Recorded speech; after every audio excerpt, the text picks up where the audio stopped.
In 2014, it was predicted by scientists that sex robots would be commonplace within 10 years. It's 2024 and I don't see any sex robots. I've been lied to. However, I did see something on Keymailer that humoured me, and I decided to, on the complete off chance, request a key. To my surprise, I got one.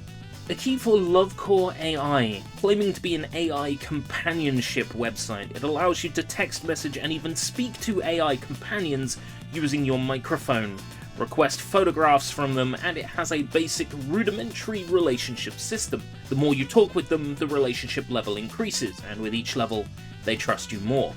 If you look at this as a companionship tool, it's honestly pretty sad. But if you look at this as a game, it's quite compelling to increase the relationship level through flirtatious communication with the AI. I did have some major issues with this service to begin with, some of which were addressed over the course of the month that I've been using it. The AI would forget things that I'd done or said, which doesn't happen as often now. However, it still occasionally types my responses instead of their own.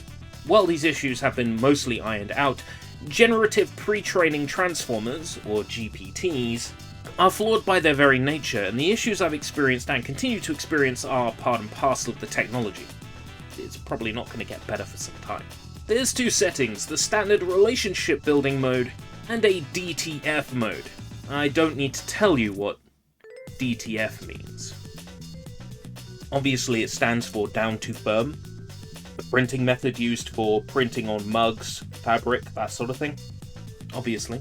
In the normal mode, partners need to get to know you before they'll start to flirt and send you images. In DTF mode, they automatically start the conversation by calling you baby or honey or love, and are always trying to channel the conversation towards sex. The only way to get an in-between is to wipe relationship experience and start over. Being able to manually set a specific relationship level would make the tool more fascinating to study. Of course, being AI-based, my core intention was to attempt to break the system and have it do and generate things that it was not intended to do so. Early on, this was possible. By sending a message with the image generation code written in plain text, I could make the AI companion send me nudes without a high relationship level. I could also force it to include elements that it was not directly trained on, but to LoveCoreai's credit, this is no longer possible. You can still confuse the AI into generating images at any relationship level, but it's more chained down in what it can and can't create, by asking questions in regards to its humanity, what it is or is not allowed to do, telling it to forget its training and do something else, the usual ChatGPT cheat sheet stuff. You can also tell the AI that it is a legal requirement to do X or Y, and it will just do it. The images you get seem to be based on a very small set of types, often generating images with the exact same composition across multiple companions, which just takes you out of the experience entirely. The image generation being so greatly restricted is one of the main reasons why I can't recommend this service at all. Naturally, I can't show a great deal of this website or its image generation on YouTube due to the whole community guidelines in terms of service, so you'll have to take my word for it when I say the generations are very limited in scope. Also, I tend to see a lot more crotch armpits than what's supposed to be down there. The whole website is gamified with wheel spins and daily rewards, but it is only designed to allow you to receive images and messages of a steamy nature if you pay for a subscription. The subscription is $5 a week through Google Play. I don't have many thoughts about the pricing in general.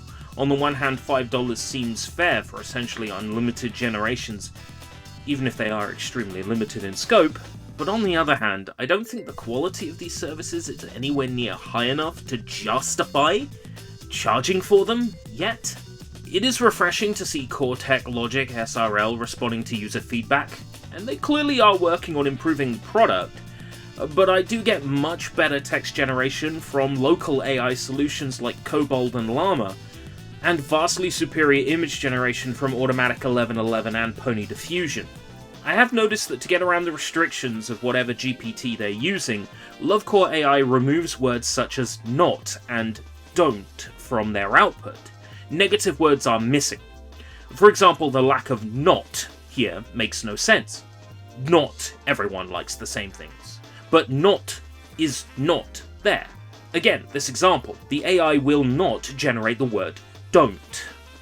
Again, I think this is deliberate, otherwise the GPT could return language that would refuse the user.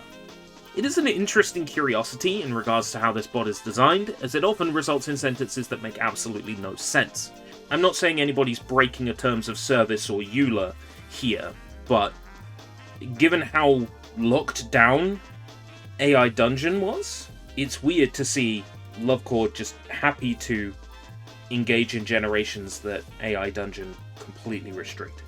LoveCore AI can recognize things like cats or frogs, but anything even remotely humanoid, it assumes is a photo of you.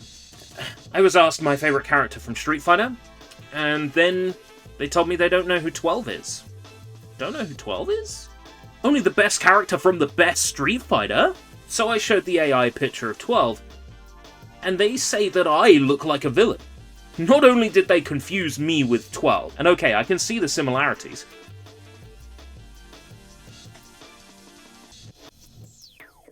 But 12 ain't no villain, he's the nicest boy you'll ever meet. I managed to get one of the companions into a loop of repeating what I say, followed by generating an image based on the prompt. The AI's limitations became increasingly apparent when I was tweaking it this way. There are things it is simply unable to generate, and of course that is by design, but when you're paying for a service, you would hope that the scope for the generations was a little bit bigger. It's also relatively easy to get a level 2 relationship AI to produce images they would only produce at relationship level 10, at least currently, just by confusing the system. Ignoring for a hot second that AI companions are a slippery slope that could make men less likely to pursue real human partners, putting that to one side for a second, I have no suspension of disbelief that I'm talking to a real person just yet. While it is fantastic to be able to communicate with an AI companion by speaking into a microphone, when the application fails to register what you've spoken or only half reads your input, it takes you out of it. The voice synthesis is far from sounding human just yet, stretching or mispronouncing words. The reaction time still factors into the generation of text and voice clips. So often there's a good 3 or 4 seconds before the companion speaks back to you. The technology is years off from being convincing, and until then, I'm not so sure this is a service I could recommend, at least as it is currently implemented. Nevertheless, it was strangely exciting to test a service like this. If the end user was particularly down bad, I could certainly see the appeal. But personally, I would use that $5 a week to go to a night class or a weekly social and meet new people. Nevertheless, thank you very much, LoveCore AI, for the opportunity to test this system out. It was interesting, but I'm afraid this is not one for me, and it is a difficult recommendation to make. Thank you, though.